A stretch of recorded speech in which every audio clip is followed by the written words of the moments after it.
Hoje à noite, vou falar com vocês sobre o problema da crença religiosa. Nosso mundo foi fragmentado em comunidades morais separadas. Temos cristãos contra muçulmanos contra judeus. A maioria das pessoas hoje organiza suas vidas com base em uma proposição que Deus escreveu em um de seus livros. Temos muitos desses livros em mãos. Eles fazem afirmações genuinamente incompatíveis sobre a natureza deste universo, sobre a posse de certos territórios no Oriente Médio. Temos a união, literalmente, de crenças do primeiro século ou até anteriores, literalmente filosofia da Idade do Ferro, com tecnologia destrutiva do século XXI. Essa postura honesta deveria nos parecer insustentável. Eu quero retomar essa noção de psicopatia, porque agora me parece ainda mais relevante, e eu pensei. Essa ideia de que a moralidade vem apenas da simples emissão de uma autoridade competente. Uma das características da psicopatia é a incapacidade de distinguir verdadeiros preceitos morais que se relacionam com o bem-estar das pessoas e coisas que simplesmente emanam de uma autoridade competente. Então, se você perguntar para crianças sentadas em uma sala de aula, é aceitável beber um refrigerante na aula se o professor der permissão? A maioria delas vai dizer que sim. Se você perguntar se é aceitável dar um soco no rosto do colega, se o professor der permissão, elas imediatamente reconhecem a diferença entre uma infração moral e uma simples regra convencional. E isso acontece com crianças muito pequenas, mas crianças com risco de psicopatia não fazem essa distinção. Crianças com risco de psicopatia veem regras apenas como imposição de autoridade. Então, se um professor disser que você pode dar um soco no rosto de uma criança, você pode dar um soco no rosto de uma criança. Novamente, não estou acusando pessoas religiosas em geral de serem psicopatas, mas existe um núcleo psicopático nessa visão moral de mundo. Essa teoria do comando divino que o Dr. Craig está defendendo sugere que, se Deus apenas lhe disser para sacrificar seu filho primogênito, é bom fazê-lo. É daí que vem a bondade. Por isso, há pessoas acordando em trailers nos Estados Unidos da América, sofrendo doenças mentais que as tornam vulneráveis a esses pensamentos. E há pessoas que matam seus filhos achando que são Abraão, que só não foram interrompidos por um anjo. E esse é o tipo de moralidade que você obtém da teoria do comando divino, que novamente não oferece nenhuma resposta ao jihadista, além de "desculpe, camarada, você acabou escolhendo o Deus errado". A primeira coisa a dizer logo de cara é que o moderador religioso é melhor do que o fundamentalista. Não há dúvida sobre isso. Moderados religiosos não jogam aviões em prédios. Moderados religiosos não organizam suas vidas em torno de profecias apocalípticas. E isso é algo muito bom. Mas o moderador religioso tem alguns problemas reais. O primeiro é que isso dá cobertura ao fundamentalismo, porque os moderados religiosos tornaram um tabu criticar a fé. Querem respeito à fé. Eles querem que o projeto de ser identificado como cristão, muçulmano ou judeu seja respeitado. Que é impossível questionar esse projeto básico, a sustentabilidade ética de criar uma criança para acreditar que ela é cristã em vez de qualquer outra coisa. E sob o pretexto desse respeito, agora estamos impotentes para dizer as coisas muito duras e necessárias sobre o extremismo religioso que precisamos dizer, porque isso é um tabu. Você tem que respeitar a fé.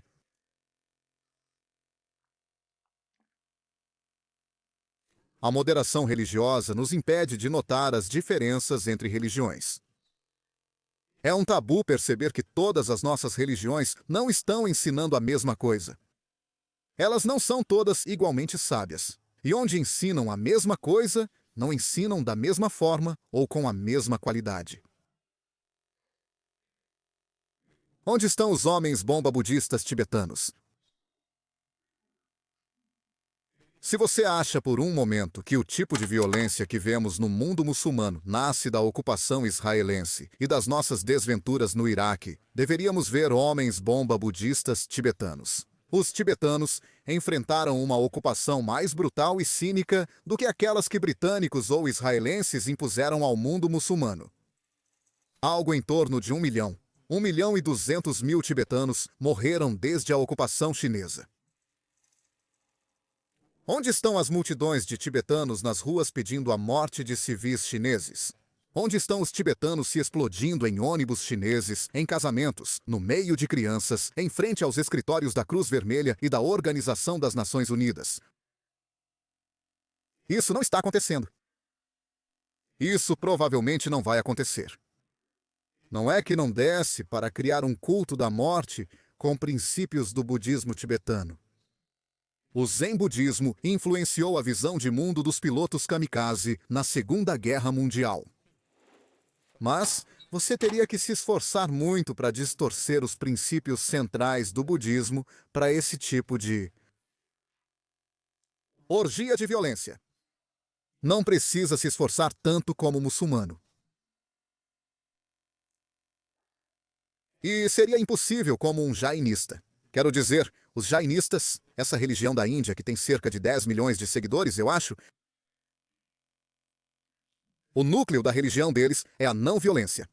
Não importa o quanto você se apegue à doutrina jainista, ficará cada vez menos violento. Quero dizer, os jainistas realmente religiosos cobrem a boca com um pano de algodão para não inalar nenhum inseto. Mas, de forma alguma, você pode argumentar que o princípio central do Islã é a não violência. É um tabu perceber isso, especialmente entre moderados religiosos. Nossos próprios demagogos religiosos notarão isso. Nós podemos ter, você sabe, Franklin Graham vai se levantar e dizer: o Islã é uma religião maligna. Eles notarão as diferenças religiosas. Todos os outros seguem a religião errada.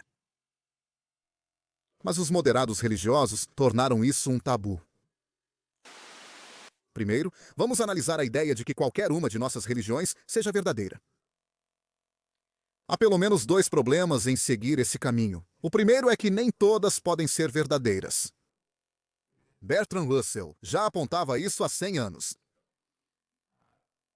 Mesmo que soubéssemos que uma religião fosse totalmente verdadeira, ainda seria uma escolha entre judaísmo, cristianismo ou islamismo.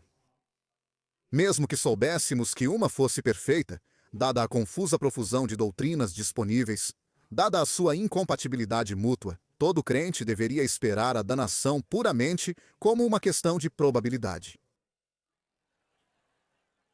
Agora me parece que isso deveria fazer as pessoas religiosas refletirem quando defendem suas certezas.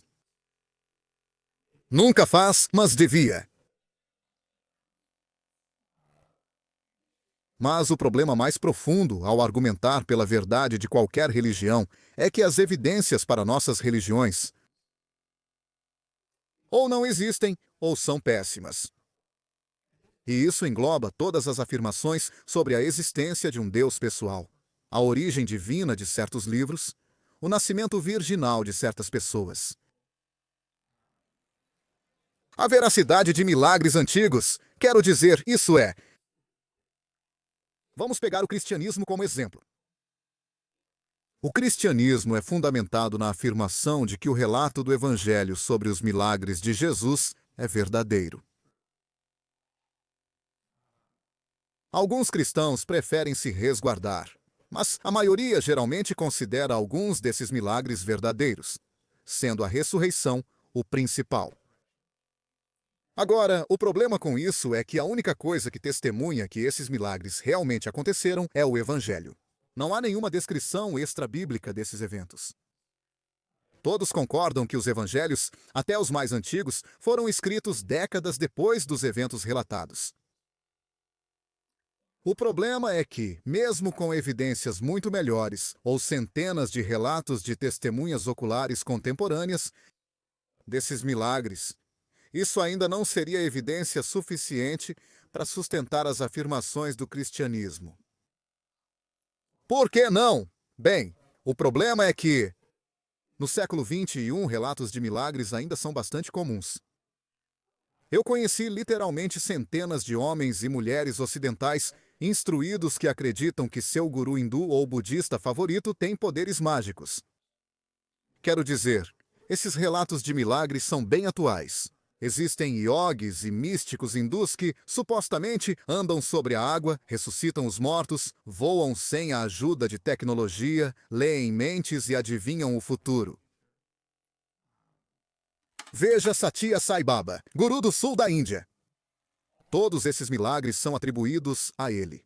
Ele até afirma ter nascido de uma virgem, o que, por sinal, não é uma afirmação tão rara na história das religiões ou na história em geral. Genghis Khan, supostamente, também nasceu de uma virgem. Alexandre o Grande nasceu de uma virgem. A partenogênese, ao que parece, não garante bondade.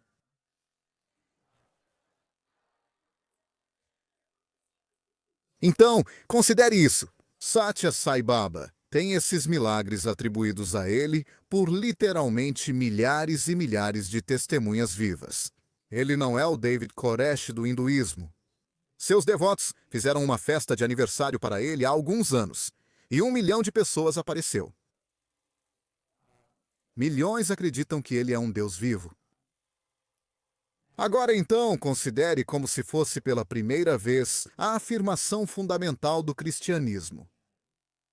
A afirmação é que histórias de milagres do tipo que cercam uma pessoa como Satya Sai Baba hoje, e que não convencem ninguém além de seus devotos, de repente se tornam especialmente críveis, se você as coloca no contexto religioso pré-científico do Império Romano do primeiro século, décadas após sua suposta ocorrência. Então, os milagres de Satya Sai Baba não merecem nem uma hora no Discovery Channel. E ainda assim, coloque esses milagres em um texto antigo e metade das pessoas neste mundo acha legítimo organizar suas vidas em torno deles. Alguém mais vê um problema nisso? Ou pegue outra crença que realmente deveria ser. Isso deveria ser apenas uma curiosidade para nós, até vermos suas consequências no mundo, que é a ideia católica de que o uso de preservativo é de alguma forma imoral. Isso é uma ideia genuinamente ridícula. Posso assegurar que as capacidades do cérebro humano são insuficientes para dar um bom argumento para isso. Mas transponha isso para a África subsaariana, onde literalmente milhões, algo em torno de 3,5 milhões, 4 milhões de pessoas, morrem a cada ano devido à propagação da síndrome da imunodeficiência adquirida. E o que você tem lá são ministros católicos literalmente pregando que o uso de preservativos é pecaminoso. Em vilarejos onde a única informação sobre o uso de preservativos é a representação do ministério. Governos e muitos promovem preservativos para prevenir a síndrome da imunodeficiência adquirida. Isso nos preocupa muito na Igreja. Os bispos consideram a promoção ampla e indiscriminada dos preservativos como uma arma imoral e equivocada em nossa luta contra o vírus da imunodeficiência humana. Síndrome da imunodeficiência adquirida. Me parece que o tempo de respeitar crenças desse tipo já passou faz tempo. Isso é uma estupidez genocida. É negligência criminosa, algo que não aceitaríamos em outra instituição, mas o Vaticano não é criticado como deveria. Porque é o Vaticano, e existe um tabu geral em criticar a fé religiosa.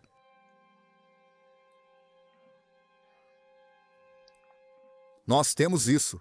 Todos nós assimilamos essa ideia de que devemos respeitar as crenças religiosas dos outros. Seu vizinho pode acreditar no que quiser sobre Deus e a moral do universo. Ele tem o direito de acreditar no que quiser sobre o que acontece após a morte. Você deve respeitar essas crenças só porque ele acredita nelas? Onde mais em nosso discurso seguimos essas regras? Quando foi a última vez que alguém nesta sala foi advertido a respeitar as crenças de outra pessoa sobre história, geografia, engenharia ou medicina? Nós não respeitamos as crenças das pessoas. Nós avaliamos seus motivos. Se meus motivos forem bons o suficiente, você vai acreditar no que eu acredito, sem poder evitar. Ser humano racional é isso. Motivos são contagiosos. Se eu subisse ao palco e dissesse que o Holocausto nunca aconteceu, você não teria nenhuma obrigação de respeitar minhas crenças. Não respeitamos as crenças de quem acha que Elvis está vivo, nem das pessoas que fazem peregrinações a Graceland. Essas pessoas não participam dos nossos conselhos de administração. Elas não se tornam presidentes de universidades. Quero dizer, tudo isso é muito bom, exceto quando você muda o assunto para Deus. Aí tudo muda. Aí o céu é o limite. Você pode ter certeza sem nenhuma evidência e ser respeitado por isso. É um tabu levar a conversa para uma crítica às suas crenças. Quero apenas assegurar àqueles de vocês que são religiosos aqui que nosso objetivo não é ofendê-los nesta manhã. Mas, ainda assim, vou retribuir sua hospitalidade dizendo exatamente o que penso sobre religião. Após 2 anos criticando a fé religiosa, tornei-me bem familiarizado com as defesas que pessoas de fé fazem de Deus. Na verdade, não há 100 formas de fazer isso. Parece que existem apenas 3. Ou você argumenta que uma religião específica é verdadeira, ou argumenta que a religião é útil, ou ataca o ateísmo como intolerante, elitista ou de alguma forma corrosivo aos valores humanos básicos. Agora, a única linha de argumento, o relevante para este debate, ou qualquer sobre a validade da religião, é argumentar que uma religião é verdadeira, já que, obviamente, nem todas podem ser. Na verdade, nossos oponentes aqui representam 2 fés distintas e mutuamente incompatíveis. Jesus Cristo foi o Messias? O Rabino e Dinesh provavelmente discordarão nisso. Como Bertrand Russell apontou há mais de 100 anos, mesmo que soubéssemos que uma religião fosse perfeitamente verdadeira, pela variedade e incompatibilidade das crenças, todos os crentes teriam que esperar a danação por mera probabilidade.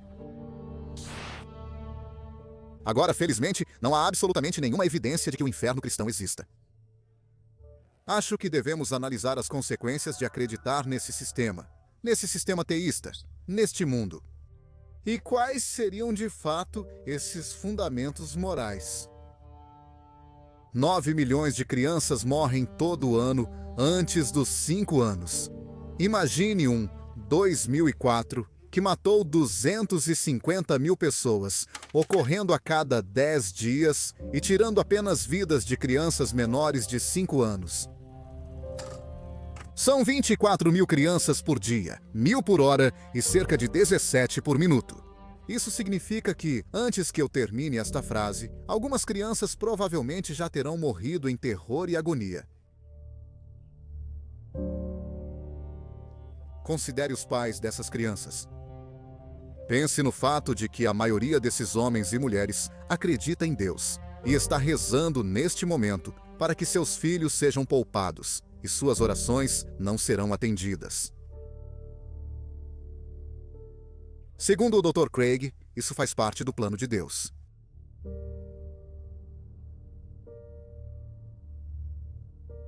Qualquer Deus que permite que milhões de crianças sofram e morram assim e cause tanta dor aos pais, ou não pode ajudá-los, ou não se importa. Logo, ele é impotente ou mau.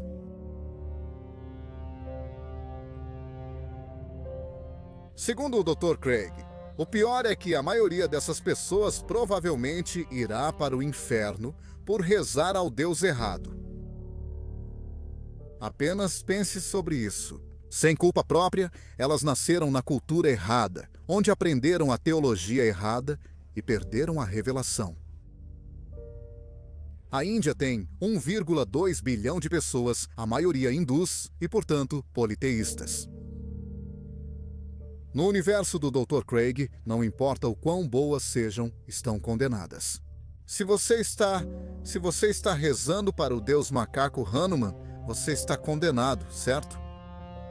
Você será torturado eternamente no inferno. Há alguma evidência disso? Não. Só está assim em Marcos 9, Mateus 13 e Apocalipse 14. Você deve lembrar que em O Senhor dos Anéis, os elfos, ao morrerem, vão para Valinor e podem renascer na Terra-média. Eu digo isso apenas como um ponto de comparação. Então Deus criou o isolamento cultural dos hindus. Ele planejou que morressem na ignorância da revelação e criou a penalidade para isso: tormento consciente e fogo eternos. Crenças não são como roupas. Não devemos adotar apenas pelo conforto, utilidade ou atratividade. Para acreditar em uma proposição, é preciso crer que há bons motivos para isso. O efeito dessa crença na sua vida não deve estar entre esses motivos. Isso é, estar ofuscado pelo viés. Por isso, existem expressões como pensamento ilusório e auto-engano. Para acreditar em Deus de verdade. Também é acreditar que você está em alguma relação com a existência dele, de modo que, se ele não existisse, você não acreditaria nele. Como a suposta utilidade da religião se encaixa nesse esquema? Não se encaixa. Vamos retomar a questão da verdade. Muitos dizem que religião e ciência não entram em conflito porque abordam temas distintos. Isso é uma mentira. Religião e ciência afirmam como o mundo é. Elas fazem afirmações incompatíveis sobre a mesma realidade, baseando-se em padrões de evidência e argumentação muito distintos. Deve ficar bastante claro que existe um conflito perfeito, entre exigir boas evidências para aquilo em que você acredita e se contentar com evidências ruins ou nenhuma evidência. Portanto, religião e ciência estão em conflito porque não há como separar as afirmações de verdade religiosas das científicas. A afirmação de que Jesus nasceu de uma virgem é central para o cristianismo e também trata de biologia. Dizer que ele ressuscitou e voltará à Terra é uma afirmação histórica sobre a sobrevivência após a morte. Parece ser uma afirmação sobre voo humano sem tecnologia. Judeus, cristãos e muçulmanos discordam em vários pontos, mas todos concordam que, no dia do julgamento, todas as pessoas serão ressuscitadas fisicamente. Quais leis científicas isso viola? A gente fica tentado a dizer que todas elas. Se as afirmações básicas da religião forem verdadeiras, a ciência é tão cega para essa realidade subjacente e as leis da natureza são tão suscetíveis à modificação sobrenatural que toda a empreitada científica se torna ridícula. Se as afirmações básicas da religião forem falsas, a maioria das pessoas está profundamente confusa sobre a realidade e dominada por esperanças e medos irracionais. Muitas pessoas desperdiçam a vida e espalham ilusões, frequentemente com resultados trágicos. Me parece que nenhuma pessoa pensante pode ser indiferente entre os dois lados dessa dicotomia. Agora, muitas vezes se imagina que não crentes como eu devem ser, em princípio, fechados à vida espiritual. Isso não é verdade. Ok, não há. Você pode ter uma vida espiritual e ética profunda sem mentir para si mesmo ou para seus filhos sobre a natureza da realidade, sem fingir saber coisas que você não sabe. Não há nada que impeça um não crente de experimentar o êxtase e amor autotranscendente, arrebatamento e deslumbramento.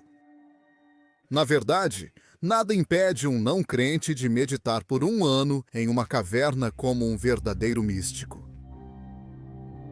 O que os não crentes geralmente não fazem é: fazer afirmações injustificadas e injustificáveis sobre a natureza do cosmos e sobre a origem divina de certos livros com base nessas experiências. Essa é uma diferença que vale a pena notar. Então, quero sugerir a vocês que tudo o que for verdadeiro sobre nossa situação, ética e espiritualmente, pode ser descoberto agora. E pode ser discutido em uma linguagem compatível com nossa compreensão científica crescente do mundo e da mente humana. Quaisquer que sejam as descobertas a serem feitas sobre como maximizar o bem-estar humano. Pode ser discutido em uma linguagem que não seja uma afronta direta a tudo o que viemos a conhecer nos últimos 2000 anos. E aderir a uma das religiões da Idade do Ferro, como o cristianismo, o judaísmo e o Islã, é fazer a afirmação tácita de que isso é impossível, de que realmente não há como entender nossa situação usando as ferramentas da nossa compreensão moderna do mundo, que algum grau de superstição é necessário, algum grau de mitologia que precisamos mentir só um pouco. A questão é que só podemos depositar nossa confiança na conversa humana. A questão é, você quer confiar em uma conversa do século XXI, mesmo com toda a literatura e conhecimento disponíveis? Você prefere confiar em uma conversa do primeiro século? Ou numa conversa do século VII registrada em um de nossos livros sagrados? E por favor, repare no duplo padrão que pessoas como o Dr. Craig usam para isentar Deus de todo esse mal. Dizem que Deus é amoroso, justo, bondoso e bom. Mas, quando alguém como eu aponta a evidência bastante óbvia e convincente de que Deus é cruel e injusto, porque ele traz sofrimento a pessoas inocentes, em escala e proporção que envergonhariam o psicopata mais ambicioso. Nos dizem que Deus é misterioso. Quem pode entender a vontade de Deus? Ainda assim, esse entendimento apenas humano da vontade de Deus é usado pelos crentes para afirmar sua bondade. Você sabe, algo bom acontece com um cristão. Ele sente felicidade ao orar, ou notar mudanças positivas e dizem que Deus é bom. Mas quando dezenas de milhares de crianças são arrancadas dos braços de seus pais e afogadas, nos dizem que Deus é misterioso. É assim que se joga tênis sem a rede.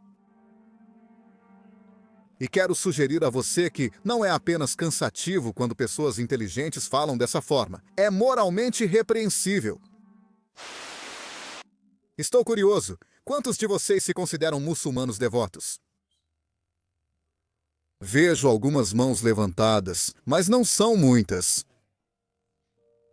Todos sabem que o Alcorão existe e afirma ser a palavra perfeita que criou o universo. Vocês sabem que, ao ouvirem essa possibilidade e a rejeitarem, todos vocês irão para o inferno por toda a eternidade. Se essa visão da vida for certa, eu e o Dr. Craig iremos para o inferno. O problema é que tudo o que o Dr. Craig disse esta noite, com algumas modificações, poderia ser dito em defesa do islamismo, e de fato já foi dito em defesa do islamismo. A lógica é a mesma. Um livro afirma ser a palavra do Criador do universo, falando sobre a realidade moral e como viver nela. Mas e se os muçulmanos estiverem certos? E se o Islã for verdadeiro? Como devemos ver Deus moralmente? Como enxergar Deus ou Alá moralmente? Nasci no lugar com os pais, cultura e teologia errados. Nem preciso dizer, Dr. Craig está condenado. Ele foi completamente confundido pelo cristianismo. Quero dizer, apenas perceba a situação ruim em que ele está agora para apreciar a verdadeira palavra de Deus. Fui totalmente enganado pela ciência. Onde está a misericórdia de Alá?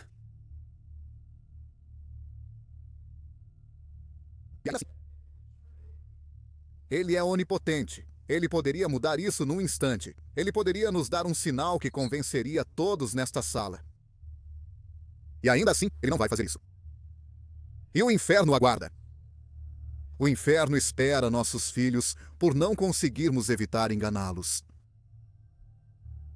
Agora, apenas mantenha essa visão em mente e primeiro perceba o quão pouco sono você perdeu com essa possibilidade.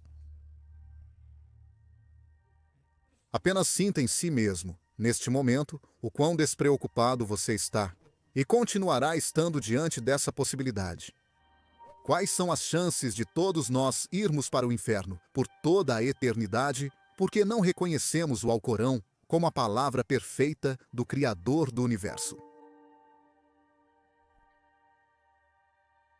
Por favor, saiba que é exatamente assim que o cristianismo parece para alguém que não foi doutrinado por ele.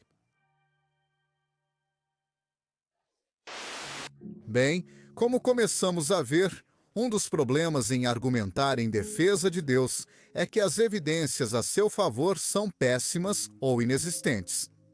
O que ouvimos do outro lado e do meio é que a ciência é tão complicada, contra-intuitiva e obviamente incompleta que isso deixa espaço para o Deus de Abraão.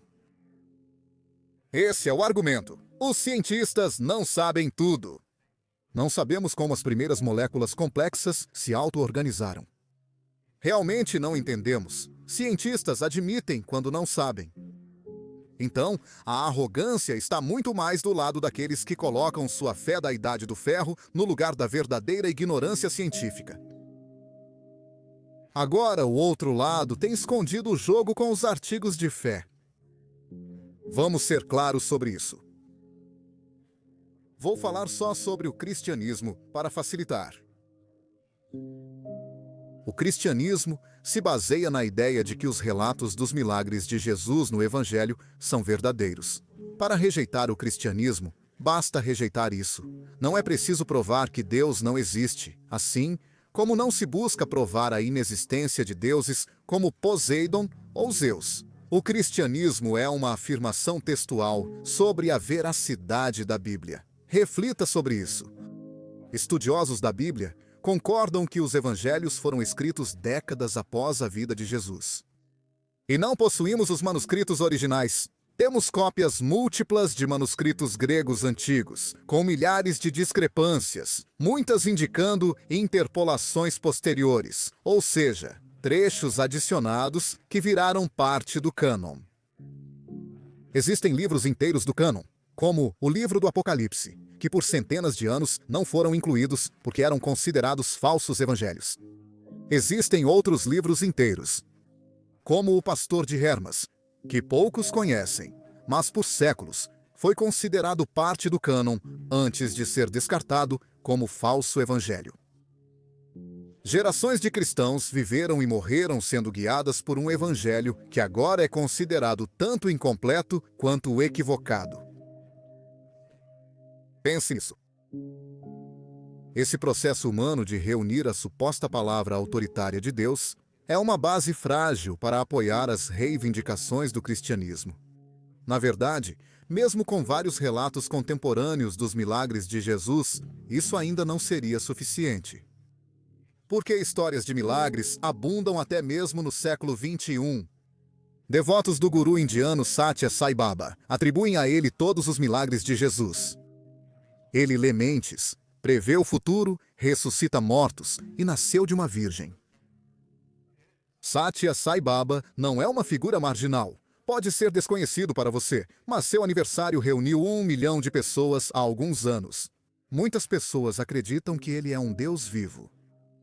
Então, o cristianismo se baseia na afirmação de que histórias de milagres, exatamente do tipo que hoje cercam uma pessoa como Satya Sai Baba, se tornam especialmente críveis quando você as coloca no contexto religioso pré-científico do Império Romano do primeiro século, décadas após sua suposta ocorrência, conforme atestado por cópias de manuscritos gregos antigos e em grande parte discrepantes. Temos as histórias de milagres de Satya Sai Baba, atestadas por milhares e milhares de testemunhas vivas, e elas nem sequer merecem 1 hora na televisão a cabo. Mesmo assim, você inclui histórias de milagres num livro antigo e metade do mundo acha válido organizar a vida em torno disso. Alguém mais vê um problema nisso?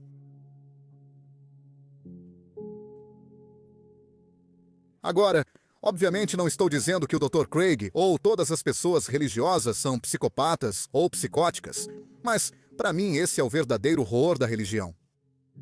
Ela permite que pessoas perfeitamente decentes e sãs acreditem, aos bilhões, naquilo que só lunáticos poderiam acreditar sozinhos. Se você acordar amanhã de manhã pensando que dizer algumas palavras em latim sobre suas panquecas vai transformá-las no corpo de Elvis Presley, você perdeu o juízo. Mas se você pensa mais ou menos a mesma coisa sobre uma hóstia e o corpo de Jesus, você é apenas um católico.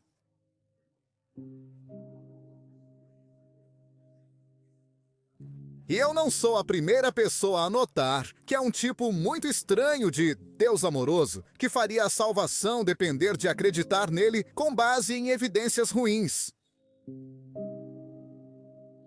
Quero voltar à questão central da crença, pois esse é o ponto principal. Sem crença, tanto a religião quanto a ciência desaparecem. Estamos tratando de afirmações e evidências. Estamos discutindo sua opinião sobre a natureza do universo. Presumo que você não acredita em Zeus. Se alguém dissesse, Zeus foi o maior cientista, você não aplaudiria. Vamos falar honestamente sobre o que consideramos verdade. A verdade é que religiões como Islã, cristianismo e judaísmo se baseiam na ideia de que Deus dita certos livros.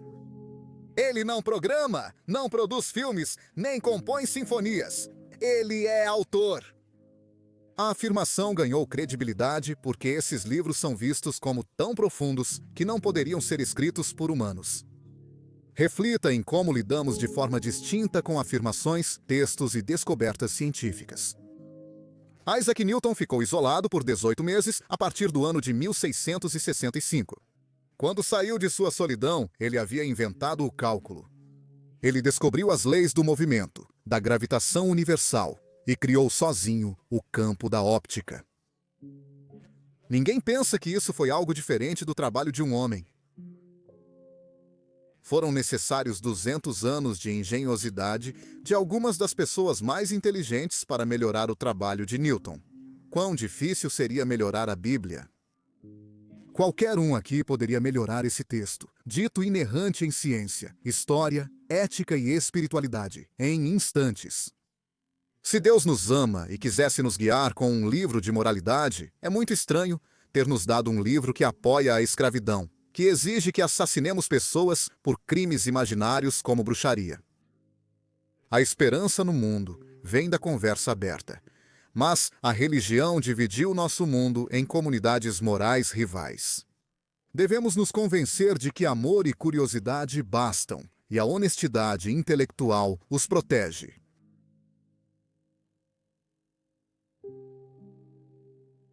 O que impede você de sair por aí cometendo assassinatos se você não acredita em Deus? O que você responde a quem afirma que não existe moralidade sem religião? Sim, como você disse, essa pergunta é muito comum e devemos estar prontos para respondê-la. Eu, por acaso, tenho uma resposta. Quero dizer, um contraponto a essa suspeita é simplesmente olhar para as sociedades onde há menos homicídios, menos crimes violentos. Essas realmente são as sociedades mais ateias do planeta. Se você olhar para o Índice de Desenvolvimento da Organização das Nações Unidas, que classifica as sociedades por crimes violentos, por alfabetização, nível educacional, por renda per capita. Exceto pelos Estados Unidos, entre os 20 primeiros, essas são as sociedades mais ateias do mundo, como Países Baixos, Canadá, Austrália e Suécia. Não há absolutamente nenhuma evidência de que altos níveis de adesão religiosa levam a uma sociedade moral. Se você observar nossa cultura, verás a divisão entre estados vermelhos e azuis, e onde ocorrem a maioria dos assassinatos. Onde estão ocorrendo a maioria das gravidezes na adolescência e até mesmo os abortos. Isso está acontecendo, sabe? Nesses estados que têm o maior nível de adesão religiosa. Curiosamente, as pessoas não defendem Deus por evidências de sua existência, mas porque veem na crença em Deus a única base intelectual para uma moralidade objetiva. E, claramente, o Dr. Craig está incluso. Agora, parece que, sem acreditar em verdades morais e no significado de certo, errado, bem e mal, realmente significam algo, a humanidade simplesmente vai se perder. Esse é o medo, e eu realmente compartilho desse medo. Passei a acreditar que a preocupação de muitas pessoas religiosas com a erosão da moralidade secular não é totalmente infundada. Certa vez, falei em uma reunião acadêmica sobre esses temas e disse, como direi hoje à noite, que uma vez que entendamos a moralidade em termos do bem-estar humano, seremos capazes de fazer afirmações sólidas sobre quais comportamentos e modos de vida são bons para nós e quais não são. E citei como exemplo o sadismo e a misoginia do Talibã como um exemplo de um ponto de vista que era menos do que perfeitamente propício ao florescimento humano. Denegrir o Talibã em uma reunião científica é buscar controvérsia. Após meus comentários, debati com outro palestrante convidado. Foi basicamente assim que nossa conversa aconteceu. Ela disse: "Como você pode dizer que obrigar mulheres a usarem burcas é errado do ponto de vista da ciência?" Eu disse: "Acho claro que certo e errado se relacionam ao bem-estar humano. É evidente que obrigar metade da população a viver em sacos de pano e puni-las violentamente ao tentarem sair não maximiza o bem-estar humano." E ela respondeu: "Essa é sua opinião."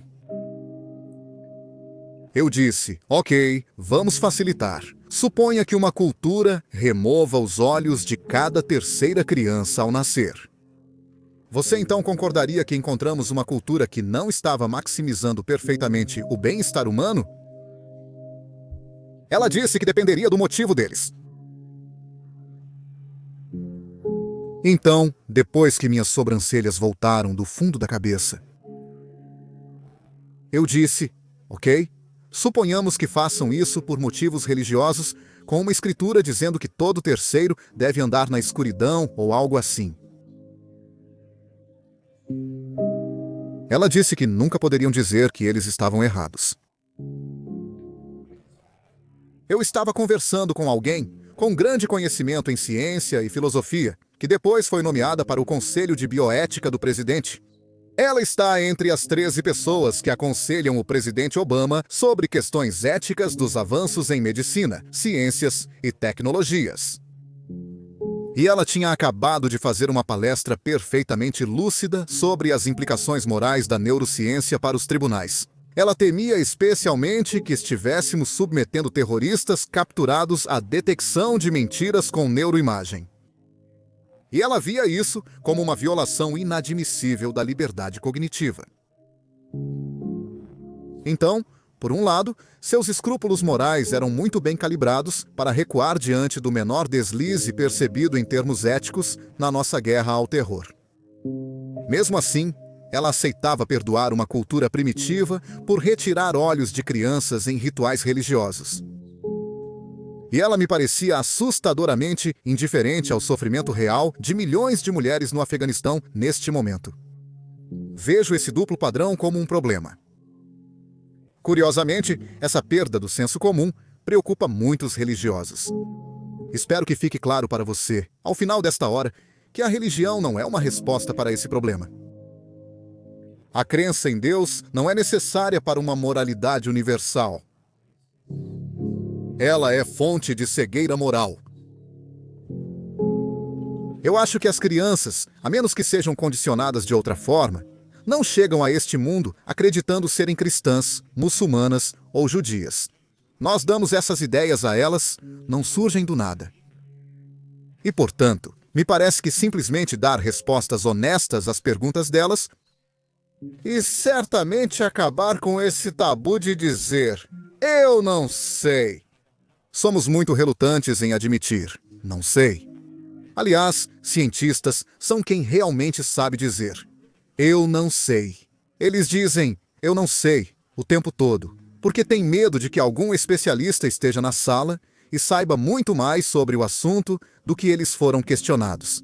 Então, sabe, você quase nunca consegue que um cientista opine sobre qualquer coisa além da sua área mais restrita de especialização. E isso é um pouco fora do assunto, mas perceba o fato de que a ciência está pagando um preço por isso, pois os fundamentalistas são muito bons em usar o A franqueza da ciência é usada contra ela. Quando cientistas dizem "eu não sei" no Larry King Live, logo aparecem fundamentalistas com o Deus das lacunas. É exatamente isso que é o design inteligente.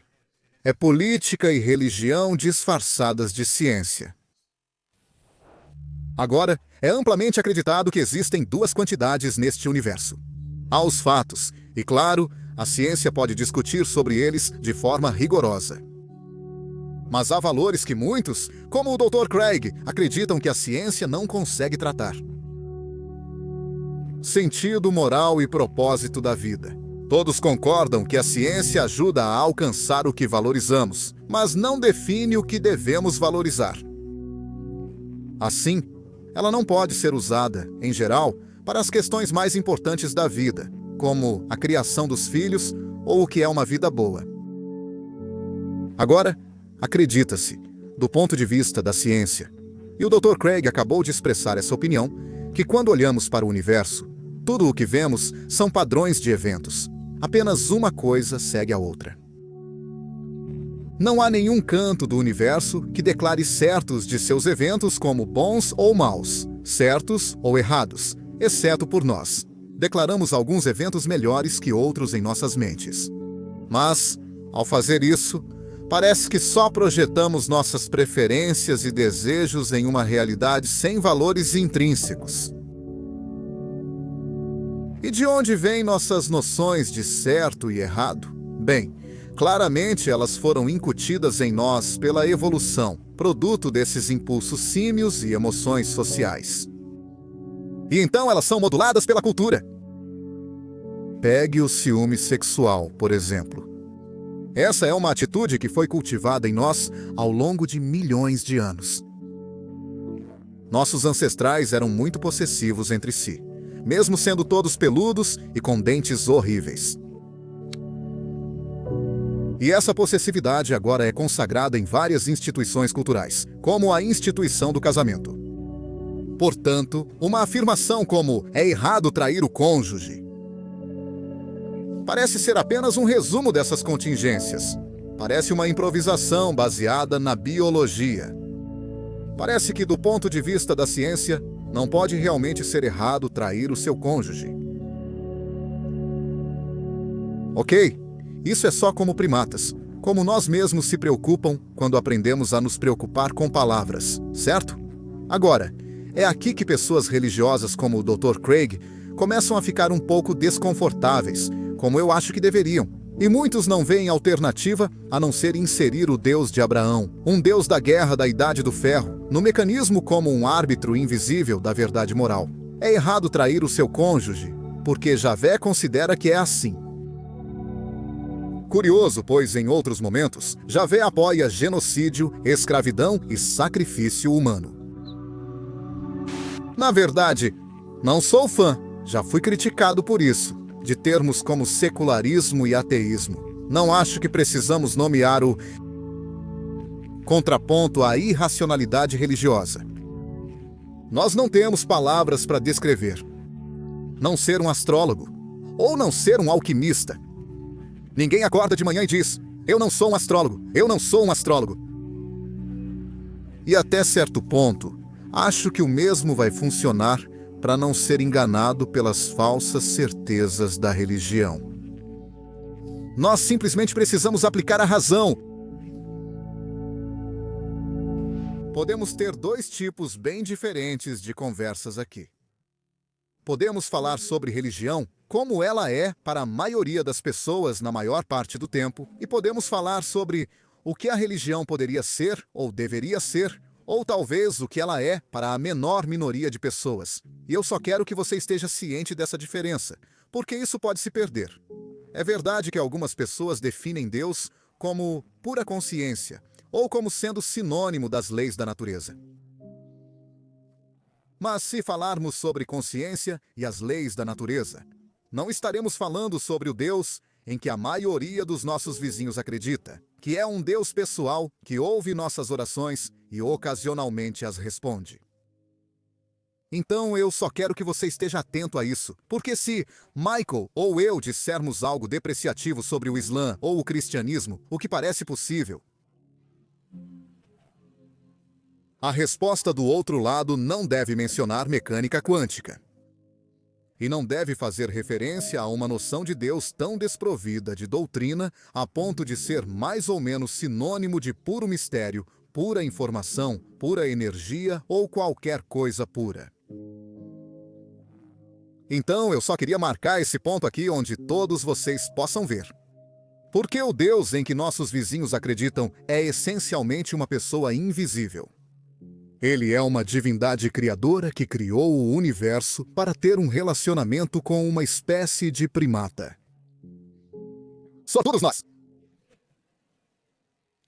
E ele tem galáxia após galáxia para cuidar. Mas ele está especialmente preocupado com o que fazemos. E está especialmente preocupado com o que fazemos enquanto estamos nus.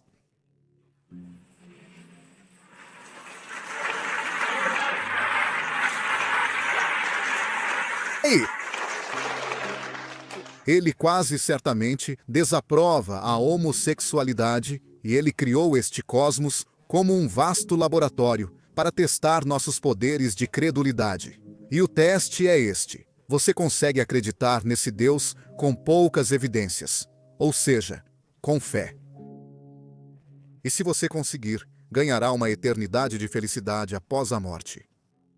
E é exatamente nesse tipo de Deus e nesse tipo de esquema que você deve acreditar se quiser ter algum futuro na política deste país. Não importa quais sejam seus talentos. Você pode ser um gênio sem igual. Você poderia se parecer com George Clooney. Mesmo com $1 bilhão e as habilidades sociais da Oprah, você não teria sucesso na política deste país sem acreditar nesse Deus. Podemos conversar sobre qualquer assunto. Gosto de falar sobre consciência, mas note que ao mudarmos de tema, do Deus que realmente está moldando os acontecimentos humanos, ou do discurso sobre Deus que realmente está moldando os acontecimentos humanos em nosso mundo, neste momento, nós somos realmente prisioneiros da literatura agora. Estamos limitados a falar explicitamente sobre esses livros, ou de alguma forma vaga em conformidade com esses livros. E esses livros foram escritos por pessoas que, qualquer pessoa nesta sala tem mais acesso à informação e ao conhecimento científico e ao que hoje é considerado senso comum básico do que os autores da Bíblia e do Alcorão.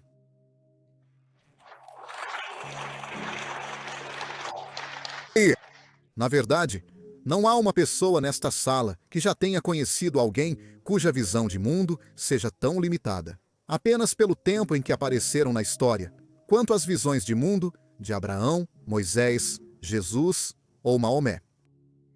E até que enfrentemos esse fato e honestamente nos comprometamos com uma conversa do século XXI sobre as possibilidades do bem-estar humano, vamos continuar perdidos, tentando decidir se devemos aprovar leis sobre casamento gay, se devemos proibir a blasfêmia na Organização das Nações Unidas, se devemos permitir que jornais publiquem charges sobre o profeta Maomé, e vamos ficar simplesmente perplexos com a certeza implacável de pessoas que estão obviamente mentindo para si mesmas. Muitas pessoas vivem essas experiências notáveis em diversos contextos tradicionais.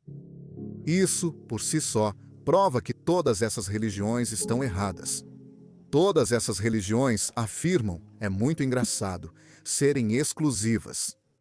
Validade. E o fato de que você tem cristãos tendo experiências profundas de paz, e você tem muçulmanos, e você tem ateus, e você tem budistas. Isso prova que existe um princípio mais profundo que deveria ser discutido de uma forma não sectária, que não seja refém de literatura da Idade do Ferro. Quero dizer, isso é um Ponto muito importante. discurso científico sobre as possibilidades do ser humano, Bem-estar e você pode ser tão esotérico quanto quiser. Pode falar sobre autotranscendência. Pode dizer que o ego é uma ilusão. Pode perguntar qual é a relação entre a consciência e o resto do mundo físico. Na verdade, ao chegar a essas áreas marginais, você entra em uma zona de real ignorância científica. E a primeira coisa que você deve fazer, no espírito da honestidade intelectual, é admitir a ignorância. Não afirmar que, ao fechar os olhos, você pode perceber sua identidade com todo o cosmos e acessar, antes do Big Bang, suas intuições desprotegidas. Você falou sobre essas grandes tradições de sabedoria que ele descartou de forma tão insensível por pura ignorância. Você recorre a essas grandes tradições de sabedoria, certo? E você pode me citar, então. E você está falando sobre mudar a narrativa. Então, o que significa mudar a narrativa no islamismo? Vamos falar apenas de fatos. Você abre o Alcorão, no 4º capítulo, e lá diz que esposas desobedientes devem ser açoitadas por seus maridos, certo? É isso que está escrito. Que no Antigo Testamento todo tipo De coisas, isso está lá. Deepak, só estou escolhendo o islamismo como um exemplo. Exemplo, por quê? Isso é verdade para todas as religiões. Ok, então posso escolher o judaísmo. Seria mais confortável se eu usasse o judaísmo como exemplo? É a mesma coisa. Sim, todos esses livros são litanias de práticas cruéis. A questão é que os muçulmanos agora são obrigados a mudar a história, mas não podem mudar o Alcorão. O Alcorão é a palavra perfeita do Criador. Eles precisam analisar a açoitada. E os mais esclarecidos dizem, isso não quer dizer literalmente usar um chicote para açoitar. Pode ser uma espécie de punição cerimonial, sabe? Apenas uma breve repreensão que na verdade não machuca. Você tem variedade, mas em nenhum momento encontra equidade, compaixão ou entendimento real entre os sexos. E para conseguir isso, você tem que admitir: ok, isso é uma bobagem bárbara que devemos simplesmente ignorar. E a religião não te permite fazer isso. E falar sobre Deus é ou profundamente enganoso ou inútil, ou simplesmente faz parte do problema. As pessoas buscam felicidade. Elas distinguem felicidade e sofrimento. Elas buscam pertencimento à comunidade. Elas querem se sentir o melhor que já se sentiram e melhor do que jamais se sentiram. Elas percebem sempre que a vida dificulta isso. E nossas tradições espirituais são uma resposta a essa circunstância. E nossas crenças, as crenças que nos consolam sobre o que acontece após a morte, são obviamente uma resposta a essa circunstância. Quero dizer, seu filho morre. Você logo pensa: o que posso fazer agora para não sofrer desse jeito pelo resto da minha vida? E uma coisa que as pessoas descobriram para fazer é contar umas às outras uma história de que a morte é uma ilusão, que todos nós nos reunimos à direita de Jesus depois que morremos. Isso funciona para muitos, que são muito apegados a essa história.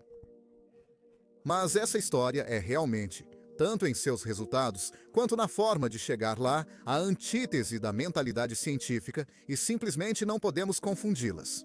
Precisamos perceber quando estamos mentindo para nós mesmos e quando estamos mentindo para nossos filhos. E precisamos perceber que há um risco em fingir saber coisas que não sabemos. Você não acha que a crença em Deus é, do ponto de vista neuroquímico ou estrutural, inevitável? Bem, aparentemente não. Eu tenho pelo menos um exemplo do qual tenho quase certeza.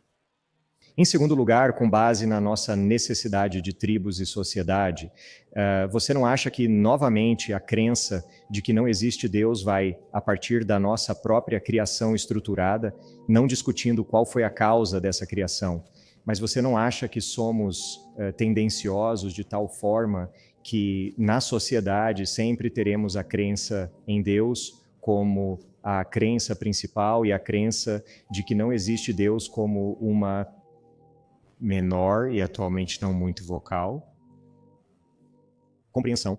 É um ponto de vista curiosamente provinciano.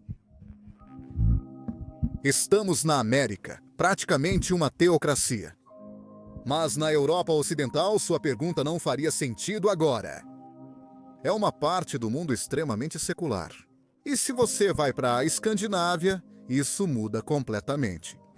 É algo como uma maioria, sabe? 60, dependendo de como você faz a pergunta, 60 a 80% das pessoas na Dinamarca, por exemplo, são ateias. Eles não acreditam, tratam o Deus de Abraão como tratamos Zeus. E isso é, sabe, apenas atualize o navegador na sua mente e perceba que eles são realmente equivalentes. E estamos em uma situação chocante onde a maioria das pessoas na nossa sociedade está realmente preocupada com Zeus. E nós temos... Amanhã, ao pegar o New York Times, aposto que a seção internacional vai basicamente dizer: o que os muçulmanos malucos estão fazendo hoje? E se você perceber que o que eles estão fazendo é baseado em uma crença que é igual a acreditar nos deuses do Monte Olimpo. Quero dizer, imagine se desenhar caricaturas de Hércules pudesse te matar. Se quer ver intolerância, olhe para regimes ateus. Você escolheria viver na Coreia do Norte ou do Sul? Coreia do Sul, cristã. Coreia do Norte, comunista. Bem, você encontra muitos exemplos no seu livro. Bem, a questão é que isso é um truque. E esse é um dos motivos pelos quais eu estou. Não é um truque. Eu não sou fã do termo ateísmo. Quero dizer, ateísmo é um termo totalmente sem conteúdo. É como ser um não astrólogo. Não existe termo para quem não é astrólogo. Se os astrólogos dominassem a sociedade, não seria preciso criar a não-astrologia como disciplina. Poderíamos falar sobre razão, ciência, evidências e bom senso, e colocar os astrólogos em seu devido lugar. E o mesmo poderia acontecer com a religião. Então essa ideia de que, Stalin, Hitler e Pol Pot faziam o que faziam por causa do ateísmo, por não acreditarem em Deus? Quero dizer, pergunte a si mesmo, será que o problema da Coreia do Norte é realmente o excesso de ceticismo? Os norte-coreanos são como um culto de carga armado com armas nucleares neste momento. Eles acham que a ajuda alimentar que damos a eles é uma oferenda devocional ao gênio do querido líder deles. Eles são sistematicamente empobrecidos, tanto fisicamente quanto em termos de informação. Eles têm conhecimento demais. Qualquer conhecimento é conhecimento demais na Coreia do Norte.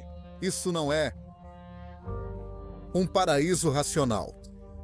Defendo apenas que adotemos os mesmos padrões de racionalidade que já usamos em outras áreas de nossas vidas. Quando as pessoas começam a fazer afirmações sobre a origem divina de certos livros, o nascimento virginal de certas pessoas e o glorioso fim da história, onde as pessoas boas serão arrebatadas para o céu, são esse tipo de coisas que nós deveríamos questionar, mas é um tabu questionar essas afirmações. E o moderacionismo religioso, infelizmente, reforça esse tabu. Quero dizer, em outras palavras, que a religião é o resultado de contradições não resolvidas no mundo material. Se você supõe que isso é feito pelo homem, poucas coisas lhe parecem misteriosas. Se você assume que a religião é criada pelo homem, entenderia por que isso seria óbvio para você. Por que existem tantas religiões? Quando você parte do pressuposto de que é algo feito pelo homem, você entende por que a religião tem sido uma decepção para a nossa espécie. Que apesar de inúmeros avivamentos, inúmeras tentativas de pregar a verdade novamente, muitas tentativas de converter pagãos e enviar missionários ao mundo, mas os mesmos problemas permanecem, nada se resolve assim. Que se todas as religiões desaparecessem ou todas fossem admitidas como falsas.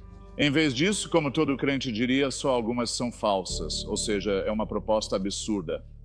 Ou todas as religiões são verdadeiras, ou nenhuma, ou só uma é, mas nenhuma dessas opções me parece coerente. Tudo isso parece vir de um culto criado pelo homem. Imagine se todas fossem desacreditadas de uma vez.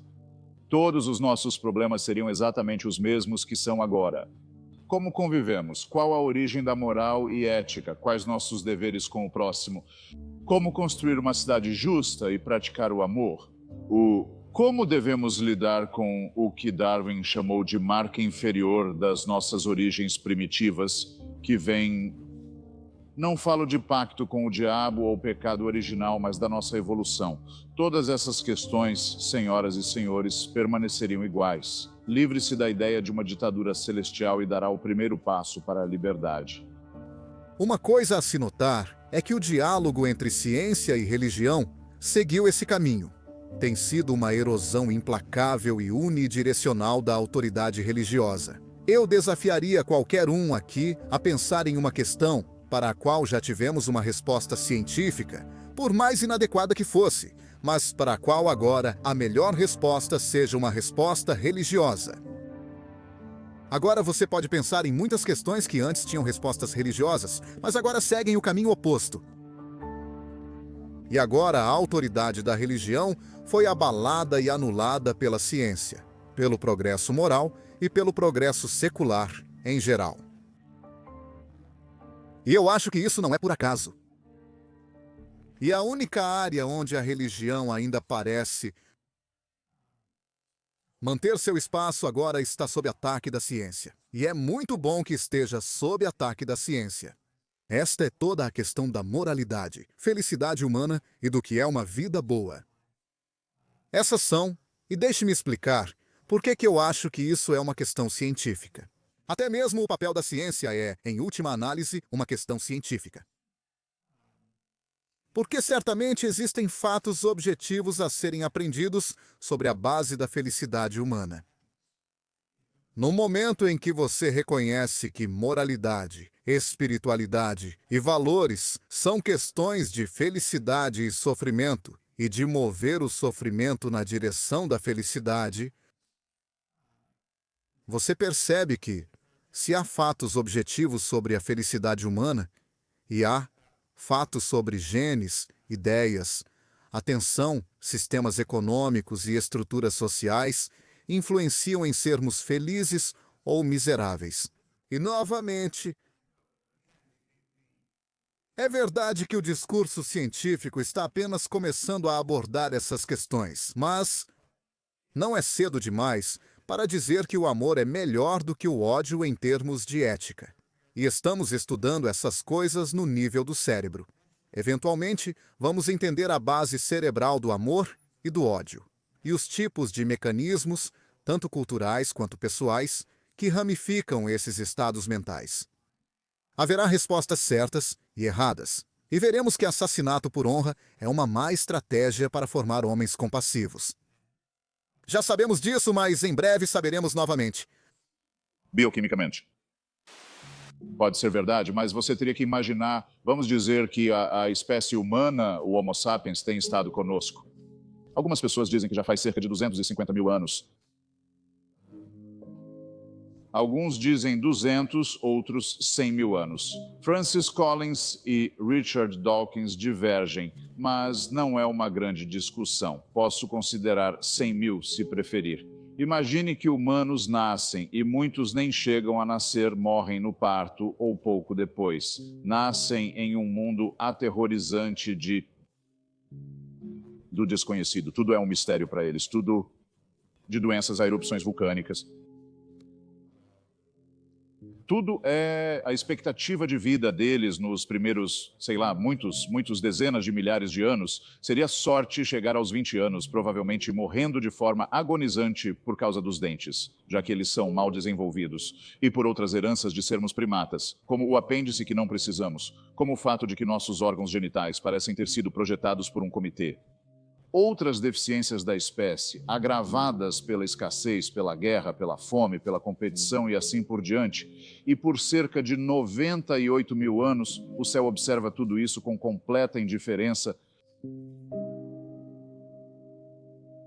E sabemos onde seus filhos estudam.